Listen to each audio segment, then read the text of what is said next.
Hello, welcome to this week's video. Over the Christmas break we headed up to the in-laws for a few days and spent Christmas there. On Christmas morning it was a pretty hot day. I went for a walk fairly early in the morning along the rail trail that runs past the property. The rail trail is part of a network of walking and bike riding tracks that utilise the old train tracks that we use throughout Victoria. And this particular trail runs from Wangaratta to Bright, and it connects to other tracks. There's about 100 kilometres of tracks from Beechworth, Mount Beauty, Rutherglen, and I think it's called the Murray to Mountain Rail Trail, and it's get well utilised over the holidays. And just off the track there were a few trees that had fallen over after the storms last winter. I was looking for some mistletoe. There is a bit along the trail, and most of the good mistletoe's high up in the trees, so not able to get those. So I was hoping to find some closer to the ground, and lo and behold, I did find a few trees that had mistletoe in them. And this week's project I actually found on the ground beside one of the trees. It was covered in grass. I was fairly lucky to find it actually. Anyway, I collected a few other pieces of mistletoe and transported them home, and the other pieces of mistletoe will be in a video in the next couple of weeks.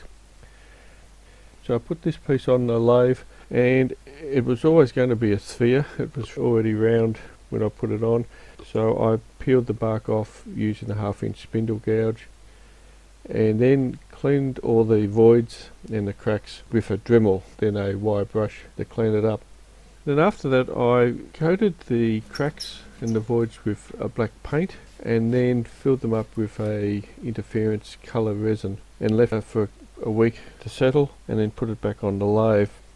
So of course this was always going to be a sphere, and I got out the jig that my dear father made for me. It's a great little jig.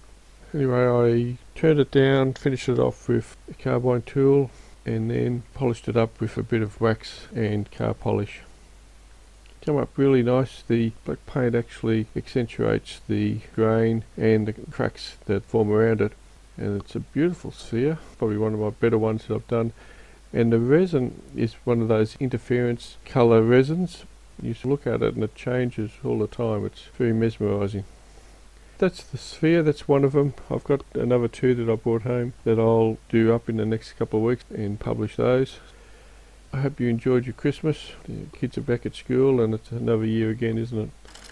I hope you enjoy this video. I'll see you next time. Cheerio.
Delicious.